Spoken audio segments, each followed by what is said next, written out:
Hello दोस्तों, आज मैं एक्सप्लेन करने जा रहा हूँ सी बीस्ट मूवी को। और उससे पहले आप लोग चैनल को सब्सक्राइब कर लें, क्योंकि मैं आपके लिए डेली नई वीडियोस लाता हूँ। तो मूवी की शुरुआत में हमें एक जेकब नाम के छोटे से लड़के को बीच समुद्र में अकेले दिखाते हैं। तभी वहाँ एक पायरेट शिप आता है और उसका नाम तूफान होता है। उसका कैप्टन का नाम कैप्टन क्रो होता है। कैप्टन क्रो जेकब को अपने साथ ले जाता है और फिर कई साल बाद का समय दिखाते हैं, जहाँ एक मेजी नाम की बच्ची बहुत सारे बच्चों को कहानी सुना रही होती है कि काफ़ी समय पहले मॉन्स्टर ज़मीन पर आकर लोगों को खा जाते थे। और तभी हंटर्स आ गए और वो मॉन्स्टर का शिकार करने लगे, जिससे डर के मॉन्स्टर ज़मीन पर नहीं आते हैं। और हंटर्स के जहाज़ों में सबसे अच्छा जहाज़ तूफान और सबसे बहादुर कैप्टन क्रो है। तभी वहाँ वार्डन आ जाती है और सारे बच्चों को सुलाकर चली जाती है। तभी मेजी उठकर खिड़की से बाहर निकलकर घूमने चली जाती है।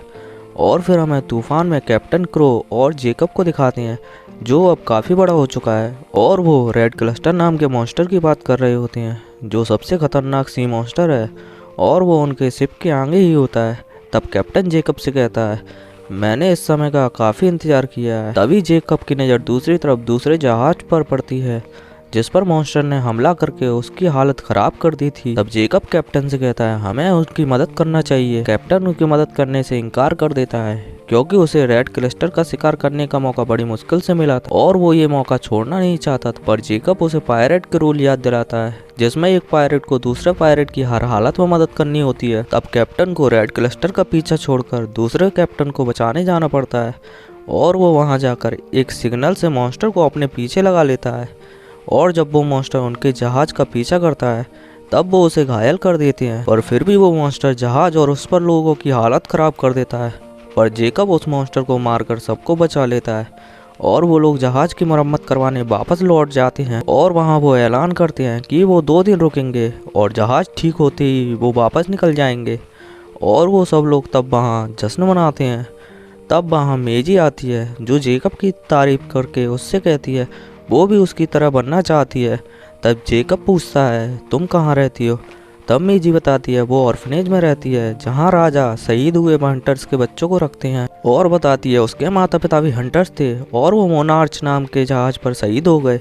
तब जेकब उससे कहता है, तुम अभी बहुत छोटी हो, थोड़ी बड़ी हो जाओ तब जाना। और जेकब उसे ऑर्फनेज वापस भिजवा देता है। और दूसरे दिन कैप्टन और जेकब राजा के पास जाते हैं, जहाँ कैप्टन को लगता है कि राजा खुश होंगे कि उन्होंने एक मॉन्स्टर को मारा है। पर राजा उनसे नाराज हो जाता है, क्योंकि कैप्टन ने अपने रूल के चक्कर में रेड क्लस्टर को जाने दिया। और राजा कैप्टन से कहता है, अब हमें तुम्हारी जरूरत नहीं है। और एक जहाज दिखाकर कहता है, अब मॉन्स्टर को मारने का काम हमारे एडमिरल्स कर लेंगे। तब कैप्टन गुस्से में अगर राजा को बुरा भला कह देता है, तब राजा उन्हें गिरफ्तार करने का ऑर्डर दे देता है। पर तब जेकब राजा से कहता है कि हमें एक मौका दे दीजिए, हमने इस बार रेड क्लस्टर को ख़त्म कर दिया तो हमारे साथ काम करते रहना और एडमिरल पहले मार देते हैं, मतलब हम समझ लेंगे कि आपको सच में हमारी ज़रूरत नहीं है और हम हमेशा के लिए यहाँ से चले जाएंगे। इस पर राजा और एडमिरल मान जाते हैं। फिर हमें तूफान पर दिखाते हैं, जहाँ पर दारू के ड्रम खोले जा रहे होते हैं, इस खुशी में कि आज हम रेड क्लस्टर को मार देंगे। तभी एक ड्रम में मेजी निकलती है, जो किसी तरह छुपकर आ गई थी। तब जेकब कहता है, तुम यहाँ क्यों आई? तब मेजी कहती है, मैं तुम्हारी तरह बनना चाहती हूँ। तब कैप्टन कहता है, इसे यहाँ रहने दो, और ऐलान करता है उसके बाद तूफान का कैप्टन जेकब होगा। और वो लोग रेड क्लस्टर के पास पहुँच जाते हैं और रस्सी से बंधे भाले से उस पर हमला कर देते हैं। और रस्सी जहाज से बंधी होती है, जिससे तूफान रेड क्लस्टर के पीछे जाता है। तभी रेड क्लस्टर वहाँ गोल गोल घूमने लग जाता है, जिससे वहाँ टोर्नेडो बनने लगता है। तब जेकब कैप्टन से कहता है, हमें रस्सी को काटना होगा, वरना सभी लोगों की जान चली जाएगी। लेकिन कैप्टन मना कर देता है। पर मेजी रस्सी को काट रही होती है। तब कैप्टन उसे मना करता है और जेकब मेजी के पास जाता है, पर वो उसे नहीं रोकता और वो रस्सी काट देती है। तब एकदम से जहाज में एक झटका आता है और मेजी और जेकब पानी में गिर जाती हैं। कैप्टन जेकब से कहता है, उस लड़की को मेरे पास लाओ, मैं उसे जान से मार दूंगा। पर जेकब वहाँ एक छोटी नाव में मेजी को बैठाकर दूर जाने लगता है। तभी अचानक रेड क्लस्टर बाहर आकर दोनों को खा जाता है। और ये देखकर कैप्टन को बहुत दुख होता है, क्योंकि कैप्टन जेकब को अपना बेटा मानता है। और यहाँ जहाज की हालत भी खराब हो जाती है और उसके अंदर पानी भरने लगता है। तो कैप्टन उसे पास के ही एक आइलैंड पर ले जाता है। तभी हमें जेकब और मेजी को दिखाते हैं, जो रेड क्लस्टर के पेट में होती हैं, और वो उसके नाक के थ्रू बाहर आके देखती हैं। तब वो एक आइलैंड पर होते हैं। जेकब उसकी नाक के बाहर आकर उस पर मारने की कोशिश करता है, पर रेड क्लस्टर को कुछ नहीं होता और वो वहाँ से आइलैंड पर चला जाता है। तब मेजी को समझ आता है मॉन्स्टर बुरे नहीं होते। तभी वो दोनों भी आइलैंड पर कुछ खाते पीते हैं और फिर सुबह मेजी को ब्लू कलर का एक छोटा सा मॉन्स्टर मिलता है जिसके साथ वो खेल रही होती है। तभी वहाँ जेकब आकर मेजी को जाने की कहता है। तब वो बोट पर बैठकर वहाँ से जाने लगती हैं। तभी वहाँ एक बड़ा सा मॉन्स्टर आकर उन पर हमला कर देता है। तभी रेड क्लस्टर उनकी जान बचाता है और उस मॉन्स्टर से लड़ने लगता है, पर वो मॉन्स्टर रेड क्लस्टर पर भारी पड़ता है। तब जेकब और मेजी भी उसकी मदद करती हैं उस मॉन्स्टर को हराने में और रेड क्लस्टर उसे हरा देता है। और मेजी को यकीन हो जाता है कि सारे मॉन्स्टर बुरे नहीं होते हैं, लेकिन जेकब अभी भी नहीं मान रहा होता है। तभी मेजी रेड क्लस्टर को समझाने की कोशिश करती कि वो उसे पास वाले आइलैंड पर पहुंचा दे। तब जेकब उससे कहता है तुम पागल हो गई हो, वो तुम्हारी बात कैसे समझेगा।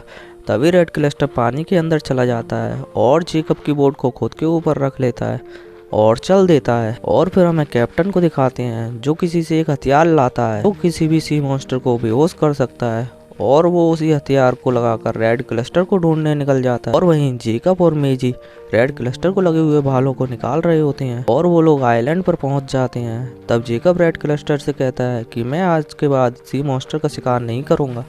और तभी वहाँ एडमिरल का जहाज आ जाता है और रेड क्लस्टर पर हमला कर देता है। रेड क्लस्टर एडमिरल के जहाज को तबाह कर देता है और एडमिरल को मारने ही वाला होता है। तब जेकब उसे रोककर समझाता है कि उन्हें अब जंग को खत्म करना है। तभी रेड क्लस्टर की नज़र मेजी पर पड़ती है जो कि जख्मी हो चुकी है। तभी आसमान में एक सिग्नल दिखाते हैं। तब पता चलता है कि कैप्टन क्रो भी वहाँ आ चुका है और वो रेड क्लस्टर पर उसी गन से हमला करके उसे बेहोश कर देते हैं।